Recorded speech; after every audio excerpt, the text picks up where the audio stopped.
ദൈവതിരുനാമത്തിന് മഹത്വമുണ്ടാവട്ടെ. Bible reading പ്രോഗ്രാമിലേക്ക് ഏവരെയും കർത്തൃനാമത്തിൽ വിനയപൂർവ്വം സ്വാഗതം ചെയ്യുന്നു. 1 ദിനവൃത്താന്ത പുസ്തകം 24-ാം അധ്യായമാണ് നമ്മളിന്ന് വായിക്കുന്നത്.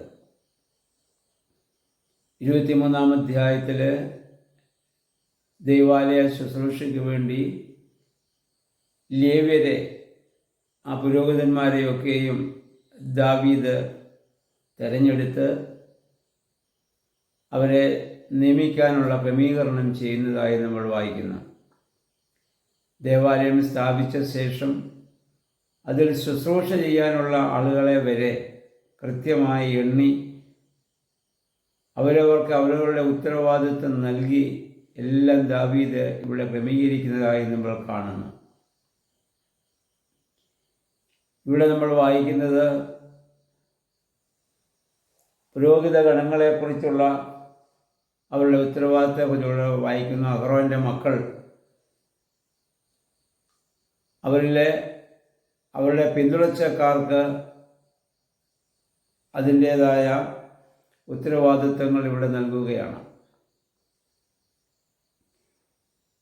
എലെയാസാറിന് 16 ഗണങ്ങളും ഈതാമറിന് 8 ഗണങ്ങളും എന്ന് പറഞ്ഞാൽ 16 ഉത്തരവാദിത്വങ്ങൾ എലെയാസാറിൻ്റെ നേതൃത്വത്തിലുള്ളവർക്ക് നൽകുന്നു. ഈതാമറിൻ്റെതിന് അവർക്ക് 8 നൽകുന്നതായി കാണുന്നു. അഹ്റോൻ്റെ 2 പുത്രന്മാർ നാദാബും അബീഹൂബും മരിച്ചുപോയി എന്ന് മാത്രമേ ഇവിടെ പറയുന്നുള്ളൂ. അവർ എങ്ങനെ മരിച്ചു എന്നിവിടെ രേഖപ്പെടുത്തുന്നില്ല. എന്നാൽ നമുക്കറിയാം, ലേവ്യ പുസ്തകം 10-ാം അധ്യായത്തിൽ നമ്മളിത് വായിച്ചതാണ്.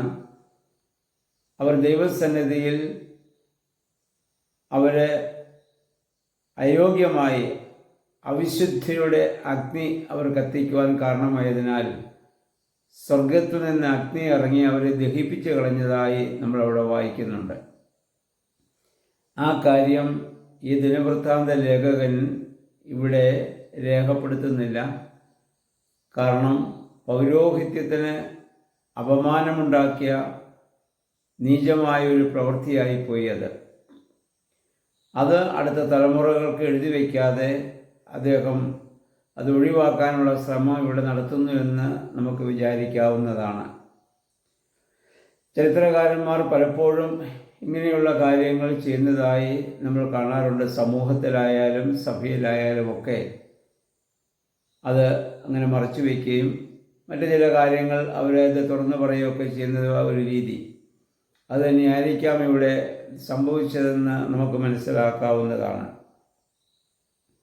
എന്നാൽ എലെയാസാർ, ഈതാമർ അങ്ങനെയുള്ള ആളുകളൊക്കെയും വളരെ ആത്മാർത്ഥതയോടും സാദോക്ക് ഇവരൊക്കെ വളരെ ആത്മാർത്ഥതയോടും സത്യസന്ധതയോടും നീതിബോധത്തോടും ദൈവസന്നിധിയിൽ ശുശ്രൂഷ നടത്തിയ പുരോഹിതന്മാരും ആയിരുന്നുവെന്ന് ഇതിനു മുമ്പ് വായിച്ചതിൽ നിന്ന് നമുക്ക് മനസ്സിലാക്കാവുന്നതാണ്.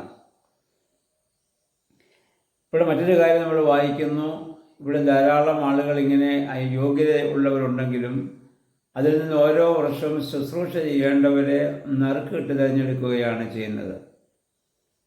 വിശുദ്ധ ബൈബിളിൽ പഴയ നിയമത്തിലും പുതിയ നിയമത്തിലും ഒക്കെ നറുക്കിടുന്ന കാര്യം നമ്മൾ പലപ്പോഴും വായിച്ചിട്ടുണ്ട്. യോനാ പ്രവാചകൻ്റെ ആ പുസ്തകം വായിക്കുമ്പോൾ ദൈവകൽപ്പന ലംഘിച്ച് നിനുവായിലേക്ക് പോകേണ്ടുന്നവരും തർശീശിലേക്ക് അദ്ദേഹം യാത്രയാവുകയും കപ്പൽ ക്ഷോഭമുണ്ടാവുകയും കപ്പൽ എന്തുകൊണ്ട് അങ്ങനെ ക്ഷോഭിക്കുന്നു എന്നതിന് അന്നത്തെ ജനം വിജാതീയരായ ആളുകളുമാണെങ്കിൽ പോലും അവരതെല്ലാം നറുക്കിട്ട് അത് നോക്കുകയും നറുക്ക് യോനായ്ക്ക് വീഴുകയും യോനാ തന്നെ ആവശ്യപ്പെട്ട അദ്ദേഹത്തെ കടലിലെറിയുന്ന സംഭവങ്ങളൊക്കെ നമ്മൾ വായിക്കുന്നുണ്ട്.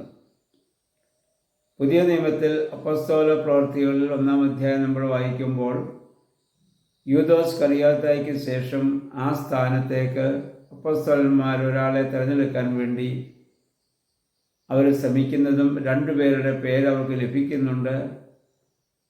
ജോസഫ് എന്നും മത്യാസ് എന്ന പേരുള്ള 2 പേര് അവസാനം വരികയും അവരുടെ പേരിൽ അപ്പോസ്തലന്മാർ പ്രാർത്ഥിച്ച് നറുക്കിടുകയും ചെയ്ത് നമ്മൾ കാണുന്നുണ്ട്. അങ്ങനെ ആ നറുക്ക് മത്തിയാസിന് വീഴുകയും അദ്ദേഹത്തെ അപ്പസ്തോലനായി അവർ അംഗീകരിക്കുകയും ചെയ്യുന്ന കാര്യം പുതിയ നിയമത്തിൽ നമ്മൾ വായിക്കുന്നുണ്ട്. എന്തിനാണ് നറുക്കിടുന്നത് ചോദിച്ചാൽ മനുഷ്യൻ്റെ ഹിതത്തേക്കാൾ ഉപരി ദൈവഹിതം എന്തെന്ന് വെളിവാക്കുന്നതിനാണെന്ന് നമുക്ക് മനസ്സിലാക്കാം. ദൈവം തിരഞ്ഞെടുക്കണം എന്നുള്ള ആഗ്രഹം കൊണ്ടാവാം അങ്ങനെ ചെയ്യുന്നത്. ഇന്ന് പലപ്പോഴും ക്രൈസ്തവ സമൂഹത്തിൽ ഇങ്ങനൊരു രീതി നമ്മൾ കാണുന്നില്ല.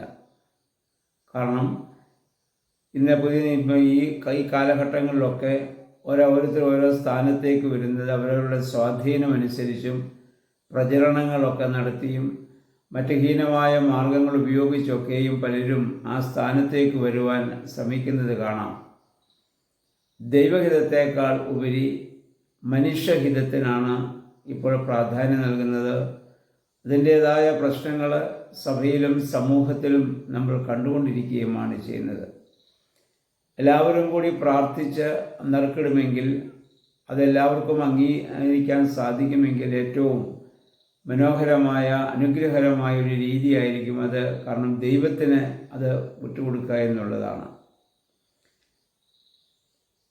മോശയ്ക്ക് ശേഷം ആരാണ് ഇസ്രായേൽ ജനത്തെ വഴി നടത്തേണ്ടത് എന്നതിന് യഹോവയായ ദൈവം മോശയോട് പറഞ്ഞു, നീ ഒരാളുടെ പേര് നിർദ്ദേശിക്കാൻ.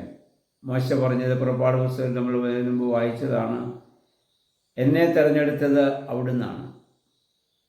അതുകൊണ്ട് എനിക്ക് ശേഷം ആരെ ഇസ്രായേൽ ജനത്തെ നയിക്കണമെന്നുള്ളതിന് അവിടുന്ന് തന്നെ തിരഞ്ഞെടുക്കുക, ഞാൻ ഒരാളുടെ പേര് നിർദ്ദേശിക്കുകയില്ല എന്ന് ദൈവപുരുഷനായ മോശ പറഞ്ഞത് നമ്മൾ വായിച്ചതാണ്. ഇന്നത്തെ കാലത്താണെങ്കിൽ ആ നേതൃത്വത്തിൽ ഇരിക്കുന്നവർ അവരുമായി ഏറ്റവും അടുത്ത കുടുംബബന്ധമുള്ളവരോ സ്നേഹബന്ധമുള്ളവരുടെയൊക്കെ പേര് നിർദ്ദേശിക്കുമായിരുന്നു. അതിനുവേണ്ടി അവരുടെ കഴിവിൻ്റെ പരമാവധി അവർ ശ്രമിക്കുമായിരുന്നു എന്നൊക്കെ നമുക്കറിയാം. പക്ഷെ മോശ ദൈവപുരുഷനാണ്. തന്നെ ദൈവമാണ് തിരഞ്ഞെടുത്തതെങ്കിൽ എനിക്ക് ശേഷമുള്ളവരെയും ദൈവം തിരഞ്ഞെടുക്കട്ടെ എന്നുള്ള മനോഭാവത്തോടുകൂടി മോശ അപ്രകാരം ഒരു കാര്യം ചെയ്ത് നമ്മൾ വായിക്കുന്നുണ്ട്. അപ്പോൾ അങ്ങനെ ഈ കാലത്താണെങ്കിലും അങ്ങനെ ഒരു രീതി ഉണ്ടാവുകയായിരുന്നെങ്കിൽ നന്നായിരുന്നു എന്ന് പലപ്പോഴും തോന്നിയിട്ടുണ്ട്. പക്ഷെ മനുഷ്യരാരും അത് തയ്യാറല്ല. എല്ലാവർക്കും ആ ഒന്നാമനാകാനുള്ള ഒരു ശ്രമമാണല്ലോ പലപ്പോഴും നടത്തിക്കൊണ്ടിരിക്കുന്നത്. ആ സ്വാർത്ഥതയിൽ നിന്ന് നമ്മൾ വരുമ്പോൾ അതിന് നമ്മളെ സഹായിച്ചവരെയൊക്കെ നമ്മൾ തിരിച്ച് സഹായിക്കുവാൻ, അത് അവിഹിതമായ രീതിയിൽ സഹായിക്കുവാൻ ബാധ്യസ്ഥരായി തീരുകയും ഈ നേതൃത്വ സ്ഥാനത്ത് വരുന്നവർക്ക് സ്വതന്ത്രമായി പ്രവർത്തിക്കാൻ സാധിക്കാതെ വരികയും ചെയ്യുന്നൊരു സാഹചര്യം നമ്മളിന്ന് സഭയിലും സമൂഹത്തിലുമൊക്കെ കണ്ടുകൊണ്ടിരിക്കുകയാണ്. അപ്പോൾ ദൈവം തിരഞ്ഞെടുക്കണമെന്നുള്ളതാണ്. നമുക്കറിയാം നമ്മുടെ തിരഞ്ഞെടുപ്പിനെക്കുറിച്ച്, നമ്മൾ ക്രിസ്ത്യാനികളാകാനുള്ള തിരഞ്ഞെടുപ്പിനെക്കുറിച്ച് പൗലോസ്ലീഹ പറയുന്നു. എഫേസ്യ ലേഖനം 1-ാം അധ്യായത്തിന് 4 വാക്കിൽ പറയുന്നുണ്ടല്ലോ, ലോകസ്ഥാപനത്തിന് മുൻപേ നിങ്ങളെ ക്രിസ്തുവിൽ അവിടുന്ന് തിരഞ്ഞെടുത്തതാണ് ദൈവത്തിൻ്റെ ആ വലിയ കൃപയ്ക്കും മഹിമാധനത്തിനും പങ്കുപറ്റുവാൻ. ഇരമ്യാവോട് യഹോവയായ ദൈവം പറഞ്ഞു, നീ നിൻ്റെ അമ്മയുടെ ഉദരത്തിൽ ഉരുവാകുന്നതിന് മുൻപ് ഞാൻ നിന്നെ അറിഞ്ഞു, വിസ്തീകരിച്ചു, ജാതികൾക്ക് പ്രവാചകനായി നിയമിച്ചുവെന്ന്. അപ്പം നമ്മളൊക്കെ ഈ ഭൂമിയിൽ വരുന്നത് തന്നെ ദൈവത്തിൻ്റെ വലിയ തിരഞ്ഞെടുപ്പോടു കൂടിയാണ്. അപ്പം അതുപോലെ ഈ ഭൂമിയിലെ പ്രവർത്തനത്തിനും ദൈവഹിതം ആരാഞ്ഞ് പ്രവർത്തിക്കാൻ നമുക്കിടയാകണം. ദൈവമേ, പരിശുദ്ധാത്മാവേ, അപ്രകാരമുള്ള ഒരു നല്ല ജീവിതം നയിപ്പാൻ ഞങ്ങളെ ശക്തീകരിക്കണമേ നമുക്ക് പ്രാർത്ഥിക്കാം. ദൈവം നമ്മെ എല്ലാവരെയും സഹായിക്കുമാറാകട്ടെ.